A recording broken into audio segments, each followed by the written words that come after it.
நீ நம்ப பண்ணின உந்தன் வாக்குகளை நினைத்து நிறைவேற்றுவி.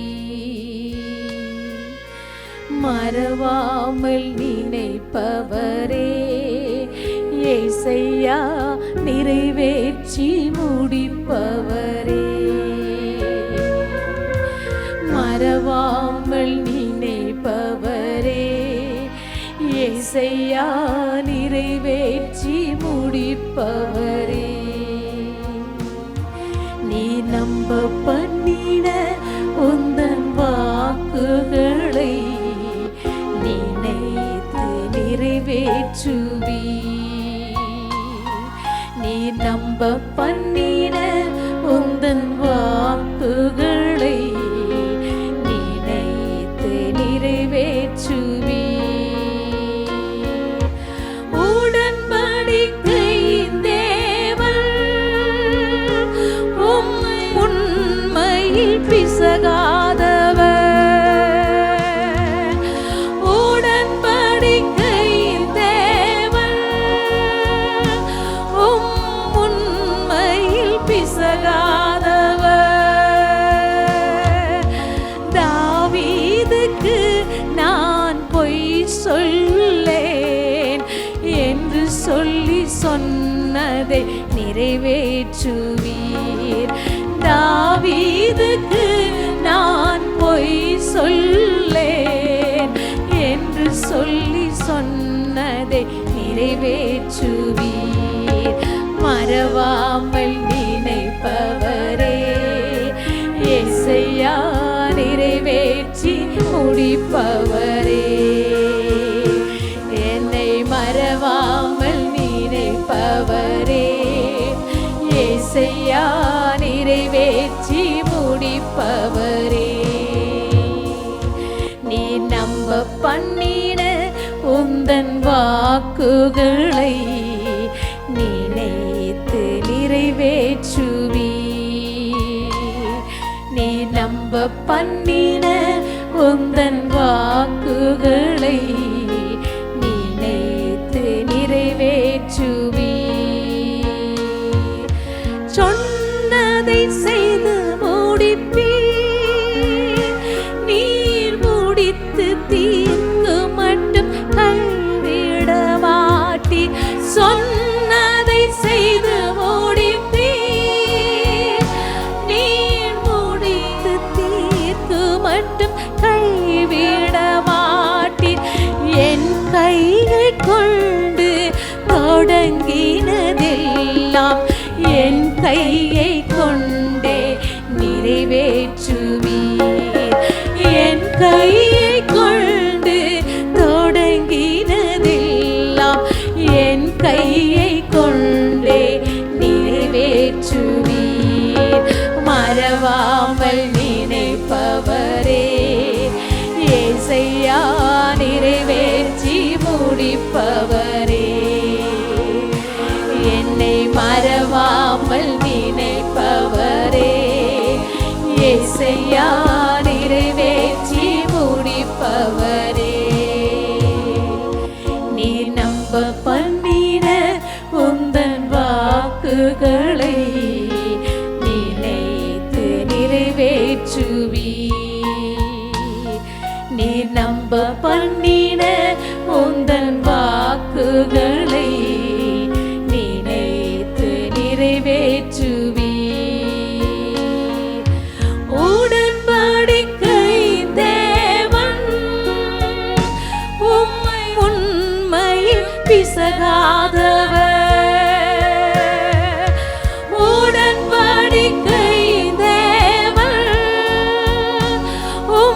உண்மையில் பிசகாதவர்.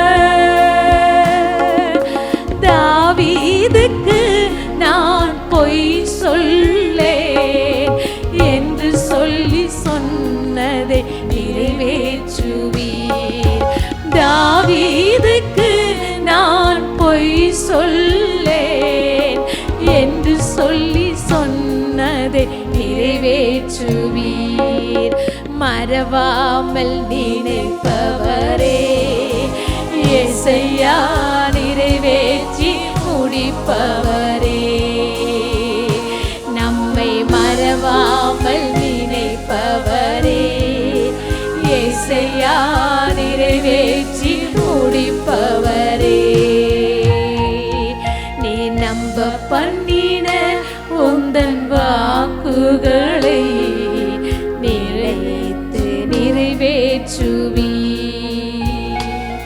நீ நம்ப பண்ணின உந்தன் வாக்குகளை நினைத்து நிறைவேற்றுவி. சொன்னதை செய்து முடிப்பீர், நீர் முடித்து தீர்க்கு மட்டும் கைவிட மாட்டீர். சொன்னதை செய்து முடிப்பீர், நீர் முடித்து தீர்க்கு மட்டும் கைவிட மாட்டீர். என் கையை கொண்டு தொடங்கினதெல்லாம் என் கையை கொண்டே நிறைவேற்றுவீர். நீர் என் கையை கொண்டு தொடங்கினதெல்லாம் என் கையை கொண்டே நிறைவேற்றுவீர். மறவாமல் நினைப்பவரே, ஏசையா நிறைவேற்றி முடிப்பவரே,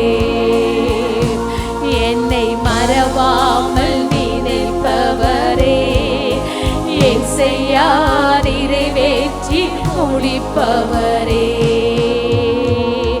நீ நம்ப பண்ணின உந்தன் வாக்குகளை நிலைத்து நிறைவேற்றுவீர். நீ நம்ப பண்ணின உந்தன் வாக்குகளை நினைத்து நிறைவேற்றுவீர். எஸ் லார்ட், உம்மை உயர்த்துகிறோம் ராஜா, உம்மை மகிமைப்படுத்துகிறோம் ஆண்டவரே. ஓ உமக்கு ஸ்தோத்திரம் ஆண்டவரே, உமக்கு மகிமைப்படுத்துகிறோம் ஆண்டவரே. பாதுகாக்கிறவரே ஸ்தோத்திரம், எங்களை வழி நடத்துகிறவரே ஸ்தோத்திரம். ஓ உமக்கு ஸ்தோத்திரம் ஆண்டவரே. துதி பலி அனைத்தையும் உமக்கு செலுத்துகிறோம் ஆண்டவரே. நீ கனத்துக்குரியவர், மகிமைக்குரியவர், வல்லமைக்குரியவர், எல்லா போற்றுதலுக்குரியவராயிருக்கிறபடியா உம்மை ஸ்தோத்திரிக்கிறோம், உம்மை மகிமைப்படுத்துகிறோம் ஆண்டவரே, உம்மை மகிமைப்படுத்துகிறோம். நீரல்லவா எங்களுக்கு அரணும் பலனும், நீரல்லவா எங்களுக்கு கோட்டையும், நீரல்லவா துருகவுமாயிருக்கிறவர். உம்மை கனப்படுத்துகிறோம் ஆண்டவரே. ஆராதனைக்கு பாத்திரர் நீர் ஒருவரே. உம்மை கனப்படுத்துகிறோம் ராஜா, ஸ்தோத்திரம் ஆண்டவரே. தேங்க்யூ லார்ட், உம்மை உயர்த்துகிறோம். S Jesus. பாதுகாப்பா நெருக்கடியில் பதில் தருவார் ஆபத்திலே, பாதுகாப்பா நெருக்கடியில் பதில் தருவார் ஆபத்திலே, துணையாய் வருவார், உதவி செய்வார், துணையாய் வருவார், உதவி செய்வார், கைவிடா கைவிடா கைவிடா கைவிடா. துதிபலி அனைத்தையுமே பிரியமாய் ஏற்றுக்கொண்டா, துதிபலி அனைத்தையுமே பிரியமாய் ஏற்றுக்கொண்டா. நாம் செய்த நற்கிரியை மறவாமல் நினைக்கின்றார், நாம் செய்த நற்கிரியை மறவாமல் நினைக்கின்றார். கைவிடார் கைவிடார் கைவிடார் கைவிடார். பாதுகாப்பா நெருக்கடியில் பதில் தருவார் ஆபத்திலே, பாதுகாப்பா நெருக்கடியில் பதில் தருவார் ஆபத்திலே, துணையாய் வருவார், உதவி செய்வார், துணையாய் வருவார், உதவி செய்வார். கைவிடா கைவிடா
செய்வார், துணையாய் வருவார், உதவி செய்வார், கைவிடார், கைவிடார், கைவிடார், கைவிடார். மகிழ்ச்சியில் ஆர்ப்பரிப்போம், வரும் எழுப்புதல் நாம் காண்போம். மகிழ்ச்சியில் ஆர்ப்பரிப்போம், வரும் எழுப்புதல் நாம் காண்போம். நம் தேவன் நாமத்தினால் கொடியேற்றி கொண்டாடுவோம். நம் தேவன் நாமத்தினால் கொடியேற்றி கொண்டாடுவோம். கைவிடா, கைவிடா, அல்லேலூயா, கைவிடா, கைவிடா. பாதுகாத்தீர் நெருக்கடியில், பதில் தந்தீர் ஆபத்திலே. பாதுகாத்தீர் நெருக்கடியில், பதில் தந்தீர் ஆபத்திலே. துணையாய் வந்தீர், உதவி செய்தீர். துணையாய் வந்தீர், உதவி செய்தீர். நன்றி ஐயா, நன்றி ஐயா, நன்றி ஐயா, நன்றி ஐயா. துணையாய் வந்தீர், உதவி செய்தீர். துணையாய் வந்தீர், உதவி செய்தீர். நன்றி ஐயா, நன்றி ஐயா, நன்றி ஐயா, நன்றி ஐயா. பாதுகாத்தார் நெருக்கடியில், பதில் தருவார் ஆபத்திலே. பாதுகாப்பார் நெருக்கடியில், பதில் தருவார் ஆபத்திலே. துணையாய் வருவார், உதவி செய்வார். எல்லாரும் சொல்வோம், துணையாய் வருவார், அவர் அல்லவா உதவி செய்கிறவர். கைவிடார், கைவிடார், கைவிடார், கைவிடார். துதிபலி அனைத்தையுமே பிரியமாய் ஏற்றுக்கொண்டார். துதிபலி அனைத்தையும் எல்லாரும் சொல்வோம், பிரியமாய் ஏற்றுக்கொண்டார். நாம் செய்த நற்கிரியை மறவாமல் நினைக்கின்றார். நாம் செய்த நற்கிரியை மறவாமல் நினைக்கின்றார். கைவிடார், கைவிடார், கைவிடார், கைவிடார். இதயம் விரும்புவதை நமக்கு தந்திடுவார். எல்லாரும் விசுவாசமாய் சொல்லுங்க, கர்த்தர் பெரிய காரியங்களை செய்ய நல்லவர். நமக்கு தந்திடுவார். ஏக்கங்கள் அனைத்தையும் செய்து முடித்திடுவார். ஏக்கங்கள் அனைத்தையும் செய்து முடித்திடுவார். கைவிடார், கைவிடார், கைவிடார், கைவிடார். மகிழ்ச்சியில் ஆர்ப்பரிப்போம், வரும் எழுப்புதல் நாம் காண்போம். மகிழ்ச்சியில் ஆர்ப்பரிப்போம், வரும் எழுப்புதல் நாம் காண்போம். நம் தேவன் நாமத்தினால் கொடியேற்றி கொண்டாடுவோம். நம் தேவன் நாமத்தினால் கொடியேற்றி கொண்டாடுவோம். கைவிடார், கைவிடா. ஓ, கர்த்தர் கைவிடவே மாட்டார். கைவிடா. பாதுகாத்தீர் நெருக்கடியில், பதில் தந்தீர் ஆபத்திலே. பாதுகாத்தீர் நெருக்கடியில், பதில் தந்தீர் ஆபத்திலே. துணையாய் வந்தீர், உதவி செய்தீர் ராஜா. துணையாய் உதவி செய்தி. நன்றி ஐயா, நன்றி ஐயா. எல்லாரும் சொல்லுவோம், நன்றி ஐயா, நன்றி ஐயா. துணையாய் வந்தி, துணையாய் வந்தி, உதவி செய்தி. துணையாய் வந்தி, உதவி செய்தி. நன்றி ஐயா, நன்றி ஐயா, நன்றி ஐயா, நன்றி ஐயா, நன்றி ஐயா, நன்றி ஐயா. துணையாய் வந்தி, உதவி செய்தி. துணையாய் வந்தி, உதவி செய்தி. நன்றி ஐயா, நன்றி ஐயா, நன்றி ஐயா, நன்றி ஐயா. அவருடைய வார்த்தையை விசுவாசிக்கும் போது, அவர் வார்த்தையின் வழியிலே நடக்கும்போது, அவருடைய வார்த்தை உனக்குள் இருக்கும் பொழுது, அவருடைய வார்த்தை உனக்கு வெளிச்சமாய் தீபமாய் இருக்கும் பொழுது என்றும் ஆனந்தம். நம் இயேசு நம்முடைய வாழ்க்கையிலே, குடும்பங்களிலே, வேலை ஸ்தலத்திலே, நீ கைட்டு செய்கிற காரியங்களிலே என்றும் ஆனந்தம். என் இயேசு தர நல்லவராய் இருக்கிறார். அவர் ஒருபோது கைவிடுகிற தேவன் அல்ல. எஸ், அவர் நல்ல ராஜாதி ராஜா. அவர் போற்றுதலுக்குரியவர், அவர் மகிமைக்குரியவர். அவருடைய வார்த்தை மாத்திரம் நம்முடைய வாழ்க்கையில் இருக்கட்டும். அவருடைய வார்த்தையின் சத்தத்துக்கு கீழ்ப்படியும் போது ஒருபோதும் ஒரு நாளும் நாம் அசைக்கப்படுவதில்லை, அசைக்கப்படுவதில்லை. கர்த்தருடைய வாக்குத்தத்தத்தின் பிரகாரமாய் நம்மை நடத்த அவர் நமக்கு போதுமானவராய் இருக்கிறார். ஹல்லேலூயா. நம்மை உயர்த்துகிறோம் ஆண்டவரே, நம்மை கனப்படுத்துகிறோம். என்றும் ஆனந்தம் என் இயேசு தருகிறார். என்றும் ஆனந்தம், எல்லாரும் சொல்லுவோம், என் இயேசு தருகிறார். துதிப்பேன் துதிப்பேன் துதித்துக் கொண்டே இருப்பேன். நான் துதிப்பேன் துதிப்பேன் துதித்துக் கொண்டே இருப்பேன். அல்லேலூயா, ஆனந்தமே, அல்லேலூயா, ஆனந்தமே.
இருப்பேன்.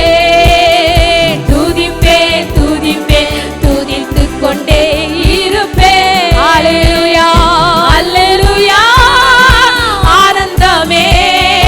அல்லேலூயா ஆனந்தமே. அல்லேலூயா ஆனந்தமே. அல்லேலூயா ஆனந்தமே. உன்னதர் மறைவில் வல்லவன் நிழலில் என்றும் தங்குவேன். உன்னத மறைவில் வல்லவன் நிழலில் என்றும் தங்குவேன். தேவனை நோக்கி அடைக்கலம் பாறை என்றே சொல்லுவேன். என் தேவனை நோக்கி அடைக்கலம் பாறை என்றே சொல்லுவேன். அல்லேலூயா ஆனந்தமே. அல்லேலூயா ஆனந்தமே. அல்லேலூயா ஆனந்தமே. அல்லேலூயா ஆனந்தமே. தமது சிறகால் என்னை எல்லாரும் விசுவாசமாய் சொல்லுங்க. நடத்துவார். அவருடைய மறைவிலே அவருடைய பாதுகாப்பிலே என்னை மூடி காத்து நடத்துவார். அவரது வசனம் ஆவியின் பட்டயம் எனது கேடகம். அவரது வசனம் ஆவியின் பட்டயம் எனது கேடகம்.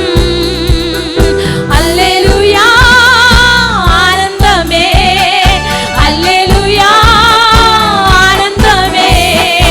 அல்லேலூயா ஆனந்தமே. அல்லேலூயா ஆனந்தமே. வழிகளில் எல்லாம் என்னை காக்க தூதர்கள் எனக்குண்டு. வழிகளில் எல்லாம் என்னை காக்க தூதர்கள் எனக்குண்டு.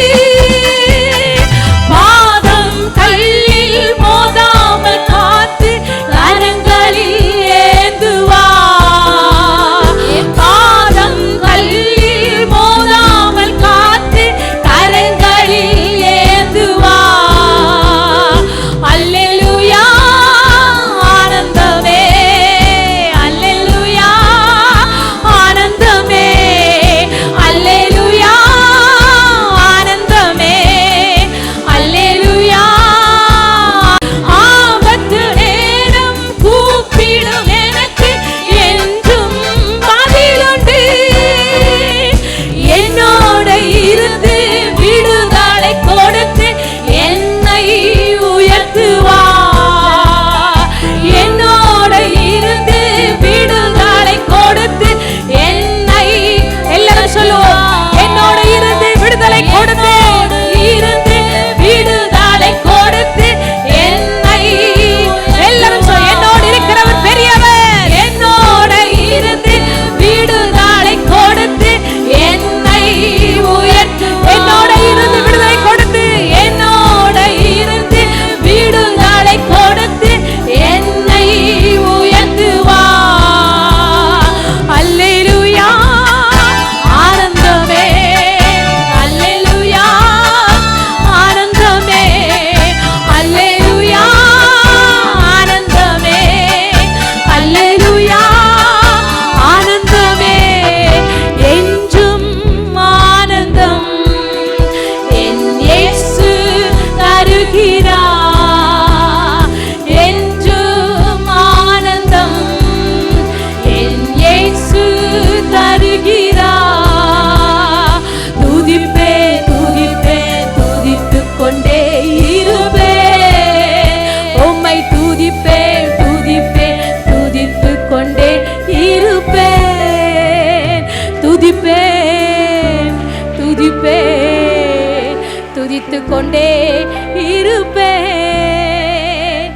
தேவனை சார்ந்து வாழ்கின்ற எனக்கு, தேவனை சார்ந்து வாழ்கின்ற எனக்கு என்றும் விடுதலை.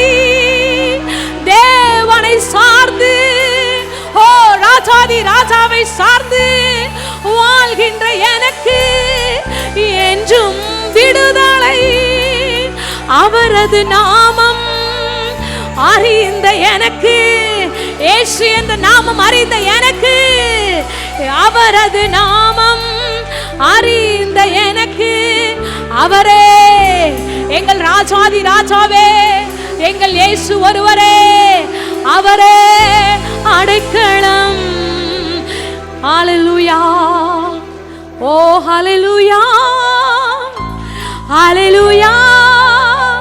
தேவனை கனப்படுத்துக, அவர் ராஜாதி ராஜா, சர்வ வல்லமையுள்ளவர்.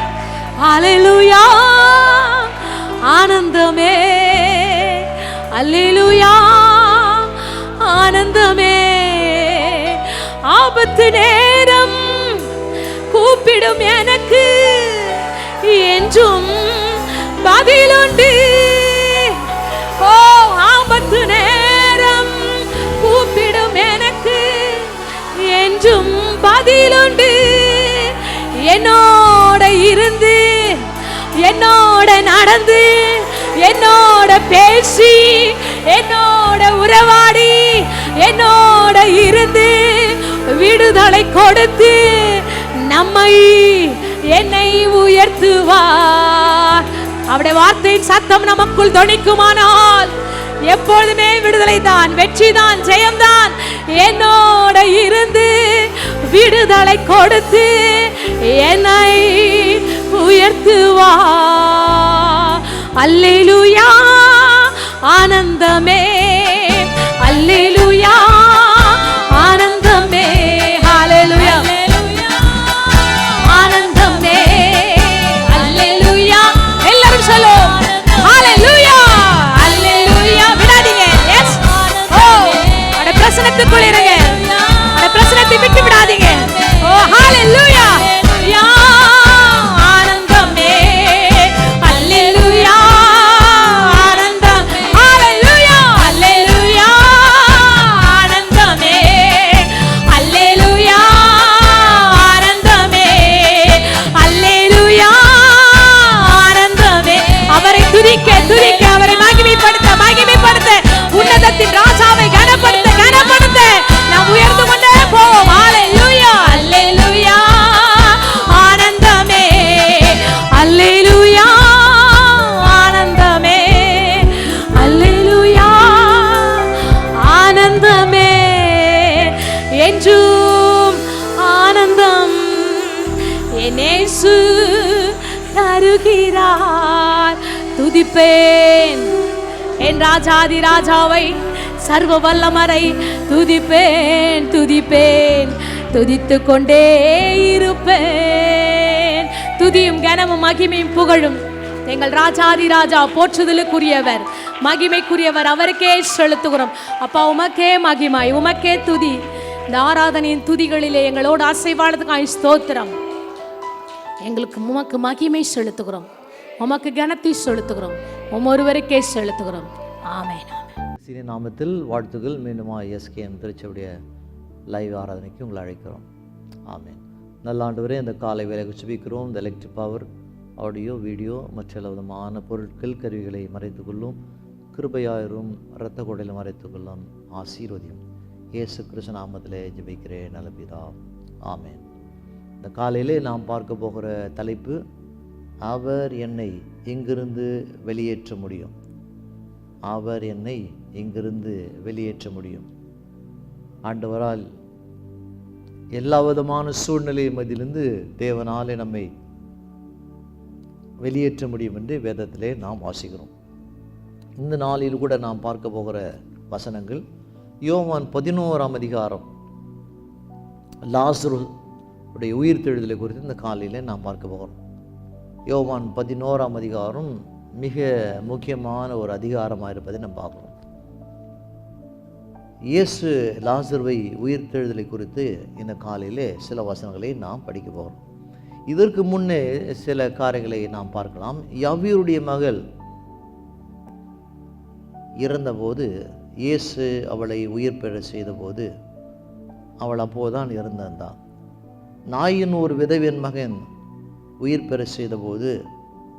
அவன் அன்றுதான் இறந்திருந்தான். ஆனால் லாசரு அப்படி அல்ல. அவன் 4 நாள் ஆனது கல்லறைக்குள்ளே அவன் அடக்கம் செய்ததாக வேதம் கூறுகிறது. லூக்கா 10ஆம் அதிகாரம் நாம் பார்க்கும்போது 39 42 வரை இயேசு அங்கு மரியாள், மார்த்தாள், லாசருடைய வீட்டிலே அவர் அங்கு விருந்திலே கலந்து கொண்டார் என்று லூக்கா 10 நாம் எழுதுகிறோம். ஆனால் 11ஆம் அதிகாரம் யோவான் சொல்லுகிறார், அங்கு லாசருடைய வாழ்க்கையிலே நடந்த நிகழ்ச்சியை நாம் பார்க்குறோம். யோவான் 11ஆம் அதிகாரம் 1 முதல் 3 வரை நான் படிக்கிறேன். பிறகு சில வசனங்களை நாம் கடந்து போகலாம். மரியாளும் அவள் சகோதரியாக மார்த்தாலும் இருந்த பெத்தேனியா கிராமத்துள்ளவனாகிய லாசரு என்னும் ஒருவன் வியாதிப்பட்டிருந்தான். கர்த்தருக்கு பரிமள தைலத்தை பூசி தன் தலைமயிரால் அவருடைய பாதங்களை துடைத்தவள் அந்த மரியாளே. அவருடைய சகோதரனாக லாசரு வியாதியாக இருந்தான். அப்பொழுது அவருடைய சகோதரிகள், ஆண்டவரே, நீ சிநேகிக்கிறவன் வியாதியாக இருக்கிறான் என்று சொல்லி அவரிடத்திலே ஆள் அனுப்பினான். இயேசு இப்போது பெத்தேனியாவில் இல்லை, இன்னொரு இடத்துல எருசலேம் இருக்கிறார். அப்போது அங்கு பார்க்கிறோம், இயேசுவை விரும்பின ஒரு குடும்பம், இயேசு விரும்புகிற ஒரு குடும்பம், மரியாள், மார்த்தாள், லாசரு. அப்போது வசனம் சொல்லுகிறது, அங்கு லாசரு அங்கே வியாதியாக இருக்கிறான்னு வாசிக்கிறோம். இயேசு லாசரு வியாதியாக இருக்கிற இந்த செய்தியானது அங்கு இயேசுவுக்கு தகவல் அனுப்பப்படுகிறது. இந்த தகவலை கேட்டு எப்படியாவது நிச்சயமாக இயேசு வந்து அந்த வியாதியை சுகமாக்குவார் என்ற அந்த நம்பிக்கையிலே மார்த்தாலும் மரியாளும் இந்த தகவலை அங்கு இயேசுவிடத்தில் அனுப்புகிறாங்க. இயேசு சொன்னபோது அப்போது சீசர்கள் சொல்கிறார்கள், ஆண்டவரே, நாம் மீண்டுமாக அந்த எருசலேமுக்கு நாம் போவோமானால் அங்கு நம்மை கல்லெறிந்து கொண்டு விடுவார்கள் என்று சொல்லும்போது, அப்போது ஒருத்தன் சொல்கிறான், சரி, நாம் மரித்தாலும் அவரோடு கூட மரிக்கலாம் என்று சொல்லும்போது, யோவான் 11ஆம் அதிகாரம் 1 முதல் 10 வரை இப்படியாக இந்த சரித்திரம் போகிறது. 11 முதல் 20 வரைக்கும் நாம் வாசிக்கும் போது, அப்போது அங்கே ஏசு சொல்கிறார், லாசரு நித்திரையாக இருக்கிறான் என்று ஏசு சொல்லுகிறார். சீடர்கள் யோசிக்கிறாங்க, சரியா நித்திரைன்னு சொல்லும்போது தூங்குகிற அந்த லாசரு அவன் வியாதியாக இருக்கிறான், சீக்கிரமாக குணமாகுவான் என்று அந்த சீடர்கள் அவள் யோசிக்கும் போது, பிறகு வெளிப்படையாக இயேசு சொல்கிறார், லாசரு மரித்து போனான் என்று அங்கே இயேசு சொல்வதை நாம் வாசிக்கிறோம். இந்த நிலைமையில் கொஞ்சம் நேரம் யோசித்து பாருங்கள். லாசரு அங்கு மரண படுக்கையில் இருக்கிறான். அப்போது அவன் யோசிக்கிறான், என்ன யோசித்திருப்பான், என் நண்பர் இயேசு எப்படியாவது என்னை காப்பாற்ற வருவார் என்ற அந்த நம்பிக்கையில் அந்த வியாதி படுக்கையில் அவன் படுத்திருப்பான், நிச்சயமாக சிந்தித்திருப்பான். சில நேரத்தில் நாம் கூட யோசிக்கிறோம், இயேசு நேசிக்கிற நமக்கு கூட வியாதிகள் வரும். அதான் முக்கியமான இருக்கா. இயேசு நம்ம நேசிக்கிறா, நமக்கு வியாதி வராதுன்ற அர்த்தம் இல்லை. நேசிக்கிற நம்ம கூட வியாதி வரும். அதே போல் இயேசு நேசித்த இந்த லாசருக்கு அங்கே வியாதி வருகிறது. நாம் கூட சில நேரத்தில் இப்படி என்ன செய்கிறோம், நம்பிக்கை எழுந்து போகிறோம். அவர் வருவார்னு யோசிக்கிறோம். சில நேரத்தில் நாம் நினைத்த வண்ணமாக, யோசிக்கிற வண்ணமாக நமக்கு நடக்காமல் போவதை வாசிக்கிறோம். யூதுடைய வழக்கத்தின்படி செய்வாங்க, ஒருத்தர் இறக்கும் போது அவனை மாலைக்குள்ளே அடக்க செய்வாங்க. என்ன சொன்னால், அந்த நாட்களில் இந்த ஃப்ரீசர் பாக்ஸ் எல்லாம் கிடையாது. அப்போது என்ன செய்வாங்க, யூதர்கள் என்ன செய்வாங்க, அவங்க அது மத்திய தரைக்கடல் உள்ள ஒரு பகுதி, மெடிட்டரேனியன், அதிகமாக உஷ்ணம் அதிகமாக இருக்கிறனால இறந்த சடலத்தை வெளியே வைப்போமானால் சீக்கிரமாக அது நாற்றம் அடிக்கும். அதே நேரத்தில் செய்வாங்க, அந்த யூதர்கள் உடல்களை பதப்படுத்த மாட்டாங்க. இறந்தோன்னு செய்வாங்க, உடலை பதப்படுத்துகிற அந்த பழக்கம் யூதருக்கு கிடையாது, எகிப்தில் இருக்கிறது. அதனால் மாலைக்குள்ளே அவனை அடக்கம் செய்ய வேண்டும், உடல் கெட்டு போகும், அதனால் அவனை அடக்கம் செய்கிறாங்க. இப்படியாக 20ஆம் வசனம் வரைக்கும் போகிறது. 21லேருந்து 30 ஒரு முழு சாப்டர் நமக்கு படிக்க நேரம் இல்லை. 21லேருந்து 30 பார்க்கும்போது, அப்போது இயேசு என்ன செய்கிறார், பெத்தானியாவுக்கு அவர் வருகிறார். எப்போது வருகிறார், லாசரு அடக்கம் பண்ணி 4 நாள் ஆனது. முதல் நாள் யோசிக்கிறாங்க, வருவார், வரல. 2வது நாள், 3, இப்படி 3 நாட்கள் கடந்து போய் இப்போது லாசருவை அந்த கல்லறைக்குள்ளே வைத்து அடக்கம் செய்திருக்கிறாங்க. இப்போது இயேசு வரார். இயேசு அந்த ஊருக்குள்ளே வருகிற நிகழ்ச்சியை நாம் பார்க்குறோம். 11ஆம் அதிகாரம் 31க்கு நாம் போகலாம். அப்பொழுது வீட்டிலே அவர்களுடனே கூட இருந்த அவர்களும் ஆறுதல் சொல்லி கொண்டிருந்தார்கள். மரியாள் சீக்கிரமாக எழுந்து போகிறதை கண்டு அவள் கல்லறிடத்திலே அழுகிறதுக்கு போகிறாள் என்று சொல்லி அவளுக்கு பின்னே சென்றார். இயேசு வருகிற செய்தியானது அங்கு வீட்டில் இருக்கிற மரியாளுக்கு தகவல் வந்தது. எல்லாரும் அழுது கொண்டிருக்கிறாங்க, மரியாள் அழுகிறான். அங்கே இருக்கிற அவளுக்கு ஆறுதல் சொல்ல முடியாத ஜனங்கள் அழுது கொண்டிருக்கிறாங்க. மரியாள் எழுந்து அந்த வீட்டிலிருந்து வெளியே ஓடுகிறாள். அவள் கல்லறைக்கு தான் ஓடுகிறாள் என்று என்ன செய்தாங்க யோசித்து ஜனங்கள் மரியாளுக்கு பின்னாலே போவதை நாம் வாசிக்கிறோம். ஒரே ஒரு சகோதரன், அவன் தான் அந்த வீட்டுக்கு ஆண் வாரிசு, அவன் தான் அந்த வீட்டை காப்பாற்ற வேண்டும். அவனே இறந்துட்டான். அதனாலே துக்கம் தாங்க முடியாதபடி அந்த மரியாள் கல்லறை நோக்கி ஓடுகிறாள் என்று எல்லாம் யோசித்தாங்க. அப்போ தான் இயேசு அந்த ஊருக்குள்ளே வரார். இயேசு இருந்த இடத்தில் மரியாள் வந்து இயேசு இப்போ தான் பெத்தானியா அந்த கிராமத்துக்குள்ளே வரார். இயேசு இருந்த இடத்தில் மரியாள் வந்து அவரை கண்ட உடனே அவர் பாதத்தில் விழுந்து, ஆண்டவரே, நீர் இங்கே இருந்தீரானால் என் சகோதரன் மரிக்க மாட்டான்னு சொல்கிறாங்க. மரியாள் இயேசுவை பார்த்து என்ன சொல்கிறாங்க, அவர் பாதத்தில் விடுறாங்க. உள்ளம் உடைந்த ஒரு காட்சி. ஆண்டவரே, எங்களுக்கு யாரும் இல்லை, உண்மை தான் நாங்கள் நம்பியிருந்தோம், நாங்களும் உண்மை நேசித்தோம், நீங்களே நேசித்தீர், நீர் நிச்சயமாய் நீங்கள் வருவீர், வந்து என்னுடைய சகோதரனை காப்பாற்றுவீர் என்ற நம்பிக்கை கடைசி வரைக்கும் எங்களுக்கு இருந்தது. அடக்கம் செய்கிற வரையிலும் கூட எங்களுக்கு அந்த நம்பிக்கை இருந்தது. ஆனால் நீர் வரவில்லை, நீர் இங்கே இருந்திருந்ததினால் என் சகோதரன் மரிக்க மாட்டான் என்று அவங்க சொல்லுவார்கள். இயேசு நம்முடன் இருந்தால்தான் நம்முடைய ஆவிக்குரிய வாழ்க்கையில் நமக்கு மரணமில்லை. எப்படி அந்த மார்த்தா சொன்னது போல நம்முடைய வாழ்க்கையில் இயேசு நம்மோடு கூட இருந்தால்தான் நம்முடைய ஆவிக்குரிய வாழ்க்கையில் நமக்கு மரணம் இல்லை என்று வாசிக்கணும். இது இயேசு நெருங்கிட்டார் கிட்ட. அவள் அழுகிறதையும் அவளோடு கூட வந்த யூதர்கள் அழுகிறதையும் இயேசு கண்டபோது ஆவியிலே கலங்கி துயரமடைந்தார். இயேசு விரும்புகிற ஒரு அருமையான ஒரு குடும்பம், ஒரு ஃபேமிலி. எத்தனையோ குடும்பத்தை இயேசு சந்தித்திருக்கிறார் அவருடைய 3 ஆண்டு காலங்கள் ஊழியத்திலே. ஆனால் இந்த குடும்பத்து மேல் அவர் அனுபவித்திருந்தார். வசனம் சொல்வது, அவளும் அங்கே இருக்கிற ஜனங்களும் அழுகிறதை இயேசு கண்டபோது ஆவியிலே கலங்கி துயரமடைந்தார். நம்மேலே என்ன செய்யணும், இயேசு அவ்வளவாய் விருப்பமாய் பாசமாக இருக்க வேண்டும், அப்படியாய் நடக்கிற மகனாக மகளாக குடும்பமாக நாம் இருக்க வேண்டும் என்று வேதம் நமக்கு போதிக்கிறது. கண் கலங்குறாங்க, கண்ணீர் விடுறாங்க. வசனம் சொல்கிறது, அடுத்த வசனம் 34 வசனம், அவனை எங்கே வைத்தீர்கள் என்றார். ஆண்டவரே, வந்து பாரும் என்றார்கள். அப்போது இயேசு கேட்குறார், வேர் ஹாவ் யூ புட் ஹிம், அவன் எங்கே வைத்தீங்க? அப்போது கேட்கும்போது அப்போது அவங்க என்ன சொல்கிறாங்க, ஆண்டவரே வந்து பாருங்கள் என்று அந்த மரியாள் இயேசுவிடத்தில் சொல்ல வாசிக்கிறோம். அவனை எங்கே வைத்தீர்கள்? நம்முடைய வாழ்க்கையில் நம்முடைய நம்பிக்கை எங்கே வைத்திருக்கிறோம்? நம்முடைய விசுவாசம் எங்கே வைத்திருக்கிறோம்? ஆண்டவர் சொன்ன வாக்கு தத்தங்கள் ப்ராமிஸ் எங்கே வைத்திருக்கிறோம்? இது நடக்குமா நடக்காத இந்த சந்தேகத்தில் நாம் இருக்கிறோமா? இல்லை தாமதமானாலும் இழந்தது போல காணப்பட்டாலும் நிச்சயமாக நடக்கும் என்ற நம்பிக்கையில் நாம் இருக்கிறோமான்னு யோசித்து பார்க்க வேண்டும். 35 இயேசு கண்ணீர் விட்டார். பைபிளில் இருக்கிற மிக சிறிய வசனம் இதுதான், இயேசு கண்ணீர் விட்டார். இன்னொரு 10 நிமிஷத்தில் தான் லாசர் உயிரோடு வர போகிறான்னு. இயேசு ஏன் அழ வேண்டும், கண்ணீர் விட வேண்டும்? அதான் முக்கியமான ஒரு காரியம். இயேசு ஏன் நாங்கள் கண்ணீர் விடணும்? இன்னொரு 10 நிமிஷத்துலே லாசரை உயிரோடு எழுப்ப போகிறார். அவருக்கு தெரிந்து தான் புறப்பட்டு வரார். நடந்தது, நடக்கிறது, நடக்க போது எல்லாவற்றையும் அறிந்தவர் தான் ஆண்டவராக இருக்கு இயேசு கிறிஸ்து. நாங்கள் அவர் 100% தேவன், 100% அவர் மனிதனாக இருந்தார் என்பதை இதுக்கு நாம் காண்பிக்கிறது. 36 வசனம், அப்போது யூதர்கள் இதோ இவர் அவனை எவ்வளவாக சிநேகித்தார் என்றார்கள். இயேசு கண்ணீர் விடுக்கும் போது அங்கே இருக்க ஜனங்க சொல்கிறாங்க, பட்சமாக பேசுகிறாங்க, எவ்வளவாய் இயேசு இந்த குடும்பத்தை நேசித்தார், லாசரை நேசித்தாருன்னு ஜனங்க பேசுகிறாங்க. ஜனங்கள் பட்சமாக பேசுவாங்க, ஜனங்கள் பாதகமாக கூட பேசுவாங்க, நல்லதையும் பேசுவாங்க, கெட்டதையும் பேசுவாங்க, சூழ்நிலை அறிந்து பேசுவாங்க, சூழ்நிலை அறியாமல் பேசுவாங்க. என்ன சொல்கிறாங்க, இந்த குடும்பத்தை எவ்வளவாய் நேசித்தாரு ஜனங்கள் பேசுவதை நாம் பார்க்குறோம்.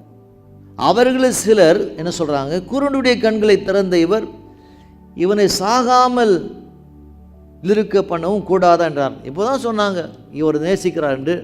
உடனே அடுத்த வாசம் சொல்கிறாங்க, குருடனின் கண்ணை திறந்தார் இவர் இவரே இந்த லாசரஸ் சாகும்படியாக இவர் விட்டு விட்டார், ஏன் கைவிட்டார் சொன்னாங்க. அதே ஜனங்க சொன்னாங்க, பட்சமாக பேச ஜனங்கள் இப்போது பாதகமாக பேசுகிறதை நாம் அங்கு வாசிக்கிறோம். இதெல்லாம் ஒரு கூட்டமான ஜனங்கள். அப்போது அடுத்த வசனம் வாசிக்கிறோம்.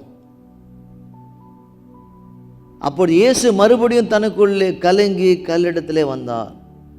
இப்போது பார்க்குறோம், இயேசு இந்த ஒரு அதிகாரத்தெல்லாம் பார்க்குறோம், அவர் பல இடத்திலே அவர் கலங்கினார், துயரமடைந்தார், கண்ணீர் வடித்தார் பார்க்குறோம்.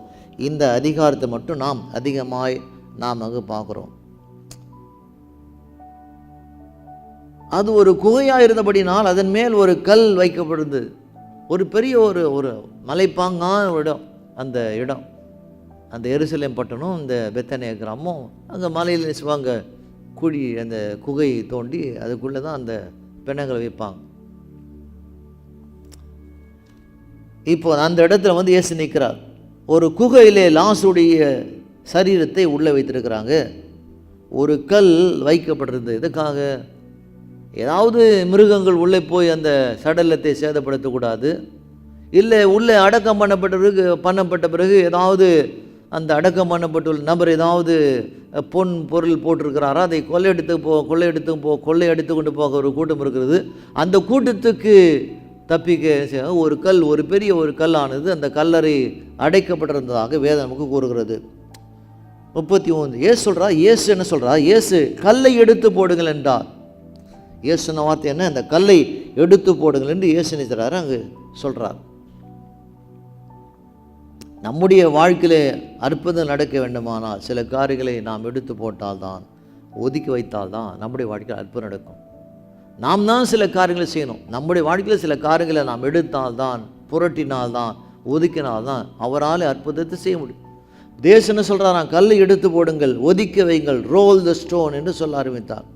உங்கள் வாழ்க்கையில் அற்புதம் நடக்க வேண்டுமானால் சில காரியங்களை நீங்கள் விட்டு விலகி வந்தால்தான் உங்கள் வாழ்க்கையில் அற்புதம் நடக்கும்.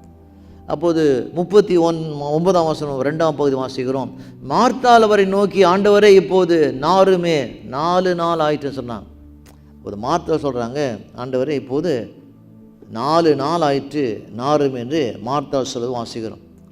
நம்முடைய வாழ்க்கையில் நாம் எவ்வளவு தவறான காரியத்தில் இருந்தாலும், பாவத்தில் இருந்தாலும், நம்முடைய வாழ்க்கையை நாற்றமடிக்கிறது போல காணப்பட்டால் கூட, ஆனால் தேவனாலே அதை கூட மாற்ற முடியும் என்று வேதம் கூறுகிறது. Nothing is too late for him. எதுவும் அவருக்கு தாமதமாகவில்லை. லாசரு வெளியில் அவன் அடக்கம் பண்ணும்போது வாசனை தைலத்திலெல்லாம் போட்டு அடக்கம் பண்ணாங்க. வெளியிலே வாசனை தைலம் வீசினது, ஆனால் உள்ளுக்குள்ளே அவன் அழுகி போயிருந்தான். வெளியிலே என்ன செய்வாங்க, அடக்கம் பண்ணும்போது நல்லா என்ன செய்வாங்க, பெர்ஃப்யூம் சென்டெல்லாம் அடித்து தான் அடக்கம் பண்ணுறாங்க. வெளியில் வாசனையாக இருக்க, ஆனால் கூட உள்ளே அழுகிய நிலை தான் அங்கே பார்க்குறோம். நாம் வெளி தோற்றத்தில் கிறிஸ்துவராக இருக்கிறோமா அது முக்கியம் இல்லை, உள்ளான மனுஷன் எப்படி இருக்கிறான். வெளியில் வாசனையாக நல்ல கிறிஸ்துவனை போல நாம் இருக்கிறோமா, இல்லை வெளி தோற்றத்தில் கிறிஸ்துவரை போல நாம் இருக்கிறோமா, நடிக்கிறோமா, ஒரு முகமூடி போட்டிருக்கிறோமா, பார்ப்பதற்கு மற்றவருக்கு நாம் கிறிஸ்துவரை போல அடையாளம் காட்டுக்கிறோம். ஆனால் உள்ளுக்குள்ளே நாம் நாற்றமடிக்கிற கிறிஸ்துவராய் நாம் இருப்போம். ஆனால் அப்போது கிறிஸ்துவராய் இருப்பதில் எந்த விதமான அர்த்தம் இல்லை என்று வேதம் நமக்கு கூறுகிறது. அப்போது லாசரு பார்க்குறோம், வெளியிலே நல்ல ஒரு பெர்ஃப்யூம் சென்டெல்லாம் அடித்து தான் உள்ளே வச்சாங்க, ஆனால் உள்ளே இருந்து அழுக ஆரம்பிக்கிறான். உள்ளே தானே அழுக ஆரம்பிக்கிறான். ஒரு சடலமானது 1 நாள் 2 நாள் 3 நாள் பிறகு தானாக நிச்சயம் உடல் அதுக்குள்ளே அழுக ஆரம்பிக்கும் என்று வேதம் கூறுகிறது. அப்போது 40ஆம் வசனத்தை வாசிக்கிறோம். ஏசு சொல்கிறார், அவள் நோக்கி, நீ விசுவாசித்தால் தேவனுடைய மகிமை காண்வா என்று நான் உனக்கு சொல்லவில்லையா? 4 நாள் என்ன, எத்தனை நாளானாலும் கூட நீ விசுவாசித்தால் அப்போது தேவனுடைய மகிமை காணலாம். நம்முடைய வாழ்க்கையில் ஒரு காரியம் நம்முடைய பார்வைக்கு எண்ணத்துக்கு அழிந்தது போல, இழந்தது போல, தோற்றது போல காணப்பட்டால் கூட தேவனை விசுவாசிப்போமானால் அப்போது அங்கே வெற்றியை நாம் காணலாம் என்று வேதம் நமக்கு போதிக்கிறது. 41 அப்போது மரித்தவன் வைக்கப்பட்டிருந்த இடத்தில் அந்த கல்லை எடுத்து போட்டார்கள். எல்லாம் அந்த கல் எடுத்து போகிறான். அந்த கல் உருட்டுவது ரொம்ப கஷ்டமான காரியம். குறைந்தது 1 டன், அதாவது ஒரு 200-300 கிலோ எடை உள்ள ஒரு பெரிய ஒரு கல். அந்த கல்லை என்ன செய்தாங்க, அவங்க கல் புரட்டப்பட்டது. கல் புரட்டப்பட்ட உடனே வாசிக்கிறோம், இயேசு தம்முடைய கண்களை ஏறெடுத்தார். பிதாவே, நீர் எனக்கு செவி கொடுக்கிறபடினால் உம்மை நான் சோத்திரிக்கிறேன். கல் புரட்டப்பட்ட உடனே இயேசு என்ன செய்தாரா? தம்முடைய கண்களை ஏறெடுத்தார். ஆங்கிலத்தில் வாசிக்கணும், Jesus looked up to the heaven. வானத்தை நோக்கி பார்க்குறான். எப்போதும் பாருங்க, ஒரு பெரிய அற்புதத்தை இயேசு செய்வாரானால் அப்போது வானத்தை நோக்கி பார்க்குறார். 5 அப்பம் 2 மீன் வானத்தை நோக்கி பார்த்தார். இங்கே ஒரு பெரிய அற்புதம் நடக்க போகிறது, வானத்தை நோக்கி பார்க்குறார். நம்முடைய வாழ்க்கையில் அற்புதங்கள் நடக்க வேண்டுமானால் அவரை நோக்கி பார்க்கணும். எனக்கு ஒத்தாசை வரும், பர்வதத்துக்கு நேராக என் கண்கள் நான் இருக்கிறேன். இயேசு பைபிளை படித்து பாருங்க, மத்தேயு, மார்க், லூக்கா, யோவான் காஸ்பல் புத்தகத்தில் எப்போதெல்லாம் ஒரு பெரிய அற்புதம் நடக்கிறதோ அப்போது இயேசு வானத்தை என்ன செய்தால் அவர் நோக்கி பார்க்கிறார். என்ன சொல்கிறார் இங்கே வசனம் சொல்கிறது? 41ஆம் வசனம் 2வது பகுதி, நீர் எனக்கு செவி கொடுத்தபடினால் உம்மை நான் ஸ்தோத்திரிக்கிறேன். ஆங்கில வாசிக்கிறேன், father thank you for hearing me. பிதா கேட்க வேண்டும் என்பதுக்காக ஒரு ஜெபம் பண்ணவில்லை, ஜனங்கள் கேட்கும் அதுக்காக தான் ஜெபம் பண்ணார். அப்புறம் வானத்தை நோக்கி பார்த்து ஜெபிக்கிறது பிதா இவருடைய ஜெபத்தை கேட்க வேண்டும் என்ற அர்த்தம் இல்லை. அங்கே இருக்கிற ஜனங்கள் அவர் என்ன ஜெபிக்கிறார் என்பதை கேட்க வேண்டும், அதுக்காக அவர் ஜெபித்தார்னு வேதம் கூறுகிறது.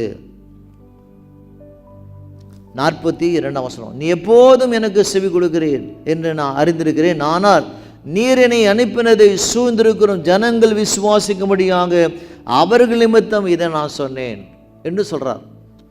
பிதாவை பார்த்து, நீர் எப்போதும் எனக்கு செவி கொடுக்கிறீர், ஆனால் இந்த ஜனங்கள் அதை கேட்க வேண்டும், அதுக்காக தான் இந்த ஜபத்தை நான் ஜபித்தேன் அப்போது இயேசு சொன்னதாக வேதம் கூறுகிறது. 43. இவைகளை சொன்ன பின்பு லாசருவே வெளியிலே வா என்று உரத்த சத்தமாய் கூப்பிட்டார். லாசருவே வெளியில வா என்று உரத்த சத்தமாய் கூப்பிட்டார். ஆங்கிலத்தில் வாசிக்கிறோம், ஒருத்தர் சொல்கிறார், he has to name him, அவன் பெயரை அவர் சொல்ல வேண்டும். கம் அவுட், வெளியில் வா என்று சொல்லியிருக்கலாம். அப்படி சொல்லியிருப்பாரா? மலை முழுவதும் ஜனங்கள் அடக்கம் பண்ணியிருக்கிறாங்க. அந்த மலை முழுவதுமாக பல குகை இருக்குது, அந்த குகையில் ஆயிரக்கணக்கான ஜனங்கள் அடக்கம் பண்ணியிருக்கிறாங்க. இயேசு ஒரு வேளை வெளியில் வா என்று சொல்லியிருப்பாரானால், கம் அவுட் சொல்லியிருப்பாரானால் 1000க்கு மேலாக அடக்கம் பண்ணப்பட்டுள்ள ஜனங்கள் வெளியில் வந்திருப்பாங்க. ஆனால் வசனம் சொல்கிறது, he has to name him, அவர் பேர் சொல்ல உடனே அந்த பேர் சொல்லப்பட்டுள்ள ஒருத்தன் தான் வெளியில் வந்தான். அதுக்காக தான் அவர் லாசருவே என்று அவனை பேர் சொல்லி அழைத்து அவனை வெளியிலே கொண்டு வந்தார் வேதம் நமக்கு கூறுகிறது. 4 நாள் மூச்சு நின்று போனது, ரத்தம் உறைந்து போனது, ரத்தத்தில் எல்லா விதமான அணுக்கள் செத்து போனது, அழிந்து போயிருக்கிறான், உடல் சிதைந்து போயிருக்கிறது. இப்படிப்பட்ட ஒருவனை அவர் பேர் சொல்லி அழைக்கும் போது அங்கு அற்புதம் நடப்பதை நாம் அங்கே பார்க்குறோம். நாம் கூட தோல்வியின் விளிம்பில் இருந்தாலும், எல்லா சூழ்நிலைகள் முடிந்தது போல காணப்பட்டாலும், அவ்வளோதான் என் வாழ்க்கை என்று நாம் நினைத்தாலும் இயேசுவால் முடியாதது உலகத்தில் ஒன்றுமில்லை. இயேசு அங்கே அந்த கல்லறைக்குள்ளே போகவில்லை, அவர் வார்த்தை தான் உள்ளே போனது. வார்த்தை தான் மிக முக்கியமான கால். நம்முடைய வாழ்க்கையிலே நாம் வெற்றி பெற வேண்டுமானால், அவர் வார்த்தை நமக்குள்ளே வருமானால், வார்த்தையை நாம் விசுவாசிப்போமானால், மரித்தது உயிரோடு எழும்பும் என்று வேதம் நமக்கு கூறுகிறது. உறைந்த ரத்தம் இப்போது ஓட தொடங்கினது. அவர் வார்த்தை கேட்ட உடனே உறைந்த ரத்தம் 4 நாள் ஆனது. இறந்த உடனே என்ன செய்வாங்க, ரத்தம் கொஞ்சம் நேரத்தில் உறைந்து போகும். ஒரு சில மணி நேரத்தில் ரத்தம் உறைந்து போகும். இன்னும் சில மணி நேரத்தில் ரத்தத்துக்குள்ளே இருக்கிற அணுக்கள் எல்லாம் செத்து போகும். இப்போது இயேசுடைய வார்த்தை உள்ளே போன உடனே உறைந்த ரத்தம் ஓட துவங்கினது. இறந்த அணுக்கள் உயிர் பெற ஆரம்பித்தது. நின்ற மூச்சு மீண்டுமாய் வந்தது. எதனால? வார்த்தை, அவர் பேசின வார்த்தை. யோசிச்சு பாருங்க, இந்த சுவிசேஷ புத்தகத்தில் இந்த லாசருடைய சரித்திரம் தான் பெரிய ஒரு மிரக்கல். இயேசு 3 நாள் கழித்து உயிர் தெழுந்தாரு. அதே போல தான் இந்த காரியம் கூட 4ஆம் நாளிலே லாசருவை உயிர் தந்த சரித்திரமானது மிக அற்புதமான ஒரு ஸ்டோரி, ஒரு சரித்திரம் என்பதை வேதம் நமக்கு போதிக்கிறது. இப்போது என்ன செய்யறான், லாசரு கண் விழித்து பார்த்துருப்பான். உள்ள இந்த கல்லறை உள்ள இருள் நாற்றம் சிந்திக்கிறான். கடைசியாக நாம் எங்கே இருந்தோம்? கடைசியாக வீட்டில் தான் படுத்திருந்தோம், மரணத்தோடு போராடி இருந்தோம் என்று கண் விழித்து பார்த்துருப்பான். இப்போது இது என்ன இடம் சுற்றி பார்த்துருப்பான், ஒரே கல் குகை.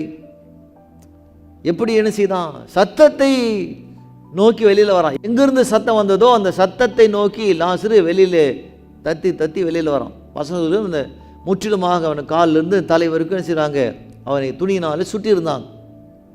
சத்தம் வந்த திசையை நோக்கி வந்தான். அவன் சத்தம் வந்த திசையை நோக்கி வர ஆரம்பிக்கிறான். நம்முடைய வாழ்க்கையில நாம் அவருடைய சத்தத்தை நோக்கி போகிற மகளாக நாம் இருந்தால் தான் அப்போது நாம் வெற்றி அங்கே காணலாம். இவங்களை சொன்ன பிறகு லாசரு வெளியில் வந்து உரத்த சத்தமாக்கி கூப்பிட்டார். அப்போது மரித்தவன் வெளியே வந்தான். அவன் கால்களும் கைகளும் பிரேத சீலைகளினாலே கட்டப்பட்டிருந்தது. அவன் முகமும் சீலையால் சுட்டப்பட்டிருந்தது. இயேசு அவனை நோக்கி, இவனை கட்டவிழ்த்து விடுன்னு சொன்னான். முழுதும் ஒரு பேண்டேஜ் கட்டுவது போல் காலிலிருந்து தலை வரைக்கும் அங்கே சுற்றி இருந்தாங்க. அதான் யூத முறைப்படி அடக்கம் பண்ணுவாங்க. அது மேலே வாசனை தரியத்தை பூசி உள்ளே வைப்பாங்க. அப்போது இயேசு என்ன சொல்கிறான், மரித்தவன் வெளியே வந்தான். பாதி பேர் நின்றுருப்பாங்க, மீதி பேர் ஓடி இருப்பாங்க. சொன்னால் இது வரைக்கும் கல்லறைக்குள்ளிருந்து வெளியில் வந்தவனை சரித்திரத்தில் அந்த ஜனங்கள் இஸ்ரவேலில் பார்த்து கிடையாது. இப்போ தான் முதல் முறையாக பார்க்குறாங்க. என்ன நடந்திருக்கு யோசிச்சு பாருங்கள். அந்த நாட்களில் 1ஆம் நூற்றாண்டுக்கு போய் பாருங்கள். பாதி பேர் ஓடி இருப்பாங்க, மீதி பேர் நின்றுருப்பாங்க. லாசுடைய கால்களும் கைகளும் முகமும் சீலையினால கட்டப்படுது. அவருடைய கட்டுகள் அவிழ்க்கப்பட்டது. ஆங்கிலத்தை வாசிக்க, unwrap him and let him go. அவனை அவிழ்த்து விடுங்கள், அவனை போக கருத்து சொல்கிறான். என்னதான் சத்ரு சாத்தனமை கட்டி வைத்தால் கூட அந்த கட்டுகளை அறுக்கவும் அவிழ்த்து விடவும் தேவனால் முடியும் வந்து இந்த லாசருடைய சரித்திரம் நமக்கு போதிக்கிறது. 45 வாசித்து படிக்கலாம். அப்போது மரியாடத்தில் வந்திருந்து இயேசு செய்தவளை கண்டவளாகி யூதர்கள் அநேகர் அவரிடத்தில் விசுவாசம் உள்ளவனார்கள். இப்போது அந்த குடும்பத்தில் நடந்த துக்க நிகழ்ச்சியை பார்த்து அநேகர் யூதனிச்சுதாங்க. இயேசு செய்த அற்புதத்தை பார்த்து அவர்கள் ரட்சிக்கப்பட்டார். வேதம் நமக்கு கூறுகிறது. இதிலிருந்து நமக்கு தெரிந்திருக்கிற பாடம் என்ன? அவர் என்னை இங்கிருந்து வெளியிலே கொண்டு வர முடியும். லாசருவை 4 நாள் கழித்து வெளியிலே கொண்டு வந்த தேவன் உன் வாழ்க்கையில் இருக்கிற சூழ்நிலைகள், பிரச்சனைகள், போராட்டங்கள், கடன், கஷ்டம், கண்ணீரிலிருந்து உன்னை வெளியில் கொண்டு வருவது அவருக்கு லேசான காரியம். அவர் விசுவாசிங்க. நீங்கள் விசுவாசித்தால் அப்போது தேவனுடைய மகிமை காணலாம். கர்த்தர் தாமே ஆசீர்வதிக்கட்டும். ஆமென். நல்ல ஆண்டவரை கேட்கிற ஒவ்வொரு மகனோடு மகளோடு கரம் கட்டும். Amen. God bless you. Take care.